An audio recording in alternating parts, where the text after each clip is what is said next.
aku Yonikani Fajrin. Salam kenal semuanya. Jadi kali ini kita akan belajar bersama terkait materi pengembangan produk dan layanan serta organisasi. Nah, apa saja sih yang akan kita bahas? Nah, yang pertama ini kita akan memahami dalam memunculkan inovasi, desain, dan juga kreativitas. Lalu yang kedua, kita akan memahami pentingnya strategi pengembangan produk dan juga layanan. Lalu yang ketiga, kita akan memahami pengembangan produk dan layanan sebagai sebuah proses. Nah, selanjutnya itu akan ada perspektif persyaratan pasar dan juga sumber daya operasi tentang pengembangan produk dan layanan di suatu organisasi. Oke, kita langsung aja ke pembahasan yang pertama ya. Nah, jadi pembahasan yang pertama ini yaitu terkait inovasi, desain, dan juga kreativitas. Nah, mungkin teman-teman masih bingung nih dari perbedaan ketiga hal tersebut. Nah, kita bahas yang pertama ya, yaitu dimana pengertian dari kreativitas. Apa itu kreativitas? Nah, kreativitas ini itu adalah menghadirkan suatu ide-ide baru yang sebelumnya sama sekali belum ada untuk dipergunakan. Nah, jadi di kreativitas ini, yaitu dimana bagaimana seseorang dalam menggunakan daya imajinasinya untuk kemampuannya dalam menciptakan suatu hal. Nah, sedangkan inovasi itu adalah proses pembaharuan atau pemanfaatan atau juga pengembangan dengan menciptakan hal baru yang berbeda dari sebelumnya. Nah, jadi kita dapat menyimpulkan nih bahwa si kreativitas ini itu merupakan unsur yang penting dari sebuah inovasi, sedangkan inovasi ini itu membuat suatu ide-ide baru yang berbeda dari yang telah ada sebelumnya. Lalu untuk proses dalam mengubah ide-ide inovasi menjadi sesuatu yang lebih konkret itu bagaimana sih? Nah, hal ini itu disebut sebagai desain. Nah, desain ini itu adalah untuk menentukan tampilan, pengaturan, dan juga cara kerja sesuatu. Sebuah desain ini itu harus memberikan solusi yang mampu menerjemahkan hasil observasi menjadi inspirasi yang nantinya akan mendorong ke dalam penciptaan produk, jasa, proses, dan juga bahkan strategi untuk kualitas hidup yang lebih baik. Nah, hal ini itu nantinya akan menjadi definisi dalam karakteristik dari suatu produk dan jasa. Jadi itu saja terkait inovasi, kreativitas, dan juga desain. Nah, teman-teman, kita akan ke pembahasan selanjutnya. Mungkin dari teman-teman masih ada yang bertanya-tanya, kenapa cara perusahaan dalam mengembangkan produk dan layanan mereka itu begitu penting.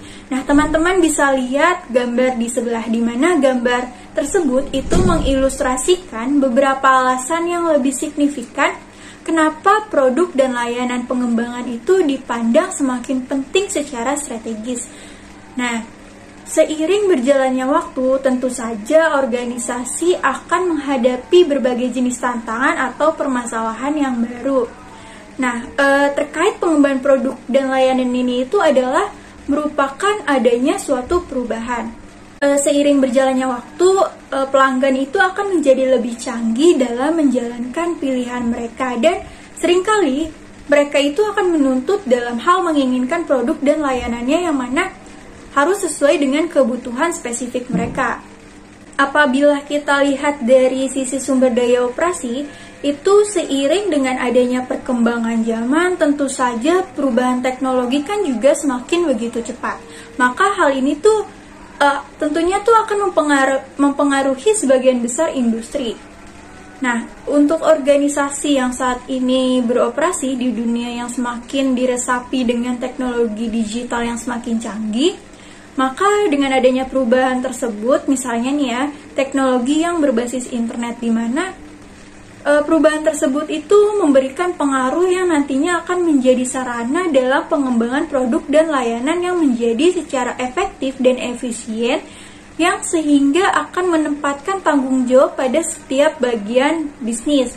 Nah, maka hal ini itu akan memberikan peluang untuk sebuah perusahaan atau organisasi dalam meningkatkan serta mengeksploitasi terhadap produk dan layanan baru dari yang akan mereka buat. Nah, selain itu, apabila kita lihat dari sisi pasar, nah bahwa kita bisa melihat nih di dunia luar bahwa semakin banyak juga jumlah pesaing yang semakin ketat.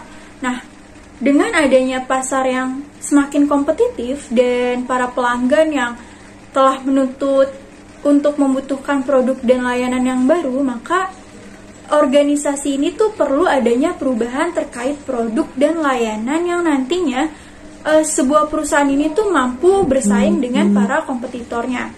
Nah, dengan suatu pasar menjadi lebih terfragmentasi, maka akan membutuhkan varian produk dan layanan yang nantinya akan dikembangkan secara khusus yang sesuai dengan kebutuhan pelanggan yang berubah-ubah.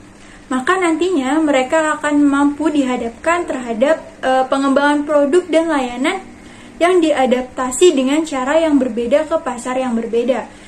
Jika hal ini itu tidak cukup, maka siklus hidup produk dari layanan ini tuh akan menjadi lebih pendek. Nah, untuk kesimpulannya, kenapa pengembangan produk dan layanan itu sangat penting? Karena mereka tuh akan mempengaruhi dan dipengaruhi oleh hampir semua keputusan dan aktivitas lain dalam fungsi operasi, sehingga hal ini tuh akan menjadi penting bagi suatu perusahaan. Nah, selanjutnya kita akan membahas terkait pengembangan produk dan layanan sebagai sebuah proses. Ada banyak sekali model tahapan yang mencoba untuk mendefinisikan dan menggambarkan berbagai tahapan yang harus dicakup oleh suatu proses, di mana yang pertama yaitu pembuatan konsep. Tentu saja ketika perusahaan atau organisasi ingin melakukan sebuah pengembangan, itu perlu adanya ide atau konsep-konsep untuk produk atau layanan baru yang ingin mereka buat, di mana konsepnya ini tuh akan berkaitan dengan kebutuhan pelanggan yang nantinya produk atau layanan baru ini tuh sesuai dengan apa yang mereka inginkan.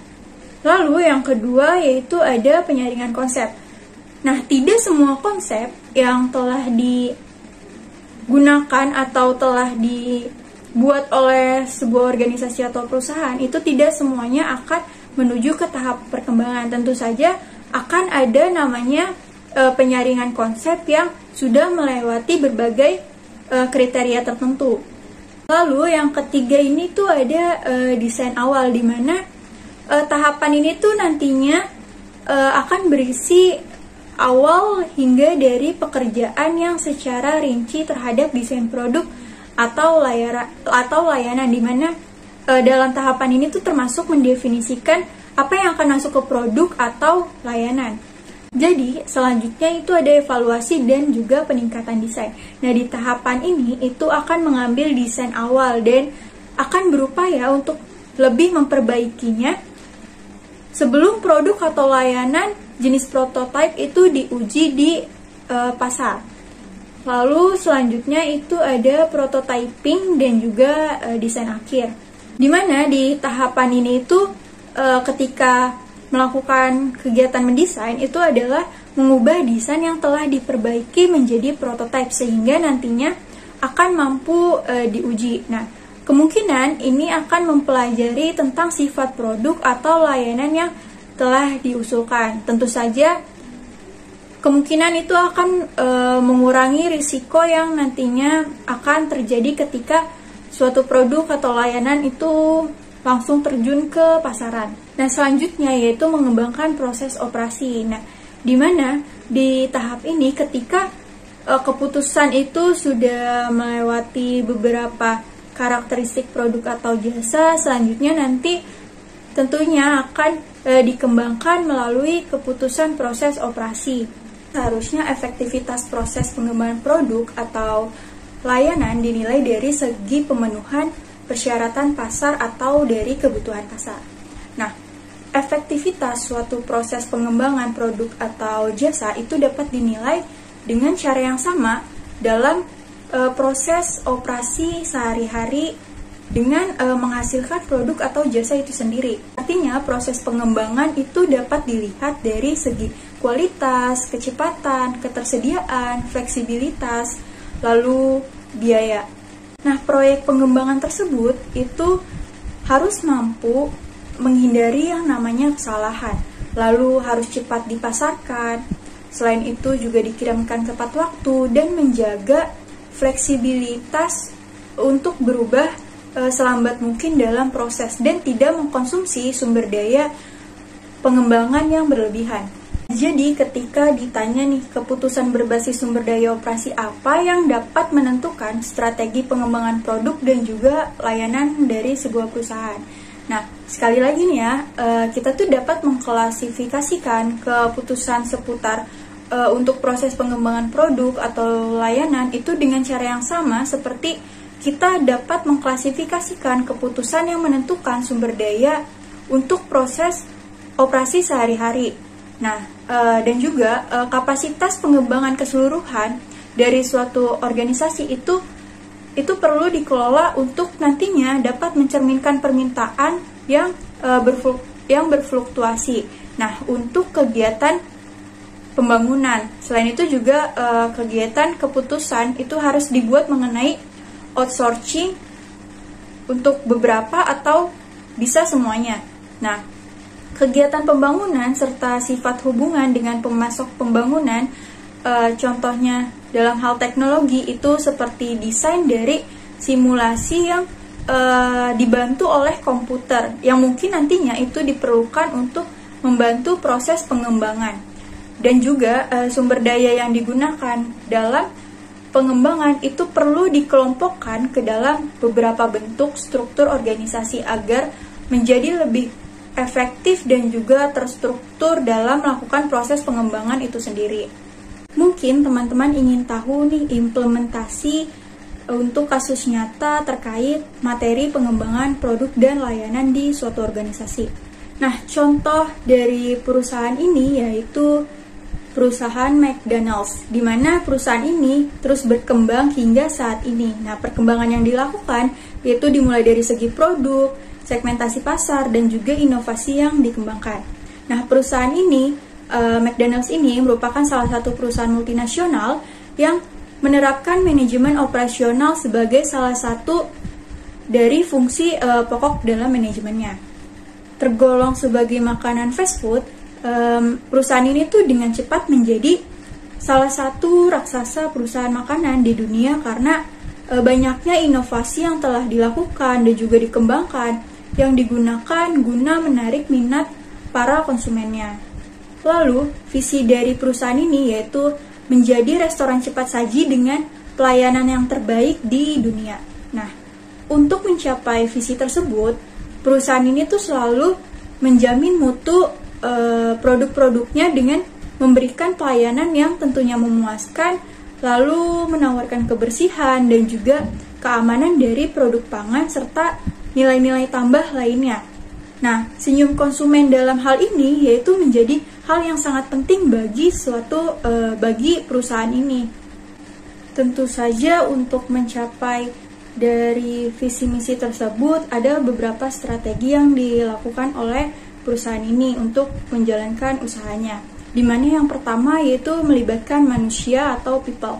Nah, people yang dimaksud ini yaitu para karyawannya atau sumber daya manusia yang ada di perusahaan tersebut.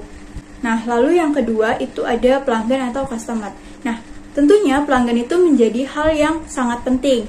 Karenanya perusahaan ini tuh selalu berusaha menyajikan yang terbaik bagi para konsumennya.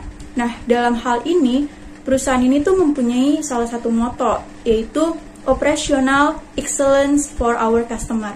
Lalu yang ketiga, yaitu sistem pertumbuhan dari perusahaan ini, di mana motonya itu mempunyai arti keberhasilan dari perusahaan ini itu terjadi karena adanya keharmonisan antara karyawan, lalu pemasok, dan juga pemilik restorannya. Karena hubungan yang baik atau hubungan yang dimilikinya dengan baik dengan ketiga hal tersebut itu maka nantinya akan menghasilkan hal yang baik pula.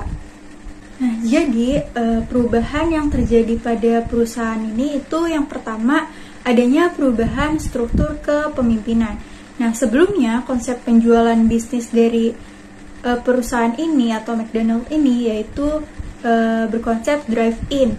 Nah, setelah adanya perubahan kepemimpinan, maka perusahaan ini berubah menjadi restoran berkonsep keluarga, yang mana dibuat sebaik mungkin untuk menciptakan kepuasan pelanggan sesuai dengan visi dan juga misi dari McDonald's itu sendiri. Nah, salah satu contohnya di mana perusahaan ini itu menyediakan berbagai macam fasilitas yang telah memadai, yaitu adanya tempat makan untuk mereka yang ingin makan di tempat atau dine-in, lalu playground, lalu internet area, dan juga lainnya. Lalu perubahan yang kedua atau pengembangan yang kedua yaitu terjadinya pengembangan produk yang disesuaikan dengan masing-masing selera masyarakat di tiap negara dari cabang-cabang McDonald's, tanpa menghilangkan citra rasa dari McDonald's itu sendiri. Contohnya di daftar menu yang ada di McDonald's di negara Indonesia, di mana menu di cabang negara Indonesia ini yaitu menyediakan menu nasi dengan ayam goreng yang mana tidak ditemui di negara lain. Jadi menu-menu yang disajikan oleh McDonald's ini sesuai dengan selera masyarakat dari tiap negara masing-masing. Nah, inovasi lainnya yang dilakukan oleh McDonald's dalam mengembangkan produk dan layanan yaitu dengan menyediakan aplikasi pemesanan menu-menu McDonald's. Nah, untuk tampilan aplikasinya seperti ini kurang lebih. Nah, di dalam aplikasi ini ada bentuk penawaran lainnya, yaitu seperti diskon, paket-paket yang mungkin membuat pelanggan tuh merasa lebih worth it untuk membelinya. Selain itu juga di aplikasi ini itu memberikan informasi terkait lokasi-lokasi McDonald's yang lebih dekat dengan jarak lokasi kita. Nah, untuk para pelanggan yang tidak ingin membeli produk dari McDonald's untuk secara langsung, itu pelanggan bisa melakukan pemesanan melalui aplikasi ini. Nah, nanti akan ada driver yang mengantarkan pesanan sesuai dengan apa yang diinginkan oleh si pelanggan. Nah, selain itu, inovasi lainnya, di setiap store McDonald's itu disediakan mesin, di mana mesin ini akan membantu para pelanggan dalam melakukan pemesanan yang lebih efektif dan efisien. Jadi pelanggan tidak perlu mengantri lagi di kasir, tetapi mereka bisa langsung memilih menunya di mesin yang telah disediakan. Nah, pelanggan juga tidak perlu khawatir terkait pembayaran untuk pesanan mereka, karena pilihan-pilihan pembayaran itu disajikan secara efektif atau lebih mempermudah si pelanggan ini melakukan pembayaran, karena tidak hanya menggunakan kartu tetapi pelanggan juga bisa membayar secara tunai.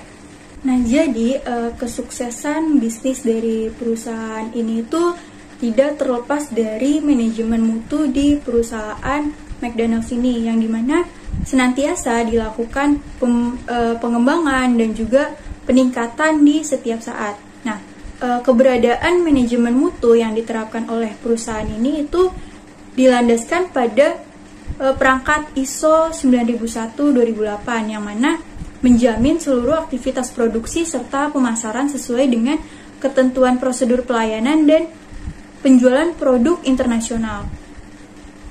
Nah, adapun tahapan yang telah dilalui oleh perusahaan ini untuk bisa menjamin mutu kualitas produknya, yaitu diantaranya ada berbagai macam tahapan. Nah, yang pertama itu tahap 1, di mana tahapan yang pertama yaitu adanya penerapan ISO di perusahaan McDonald's, di mana menggunakan analisis proses dan prosedur yang berjalan dalam suatu organisasi. Nah, konsultan ISO ini tuh biasanya akan menentukan seberapa besar gap atau perbedaan antara proses produksi perusahaan dengan dengan persyaratan dasar perusahaan yang akan melakukan atau menerapkan ISO. Nah, lalu tahapan yang kedua yaitu dilakukan oleh seorang konsultan ISO yang mengajarkan bagaimana cara memberikan pemahaman yang jelas pada tiap karyawannya tentang persyaratan serta prosedur dari ISO. Nah, lalu tahap yang ketiga yaitu konsultan ISO itu mulai melakukan pembenahan pada perusahaan terkait manajemen mutu, lalu prosedur yang wajib, instruksi kerja, dan juga sampai dengan form-form yang harus dibuat oleh perusahaan. Nah, dengan kata lain, konsultan ISO ini tuh sudah mulai melakukan adanya pembenahan tentang prosedur ISO yang tepat untuk dilakukan oleh perusahaan dalam melakukan pelaksanaan proses produksi tersebut. Nah, lalu pada tahapan yang keempat yaitu perusahaan mulai harus melakukan implementasi persyaratan ISO dengan pengaturan sistem manajemen mutu yang sesuai. Nah, lalu pada tahapan yang kelima yaitu di mana konsultan itu akan melakukan pemantauan ulang pada perusahaan yang menerapkan persyaratan ISO dalam bentuk audit internal dan tinjauan manajemen.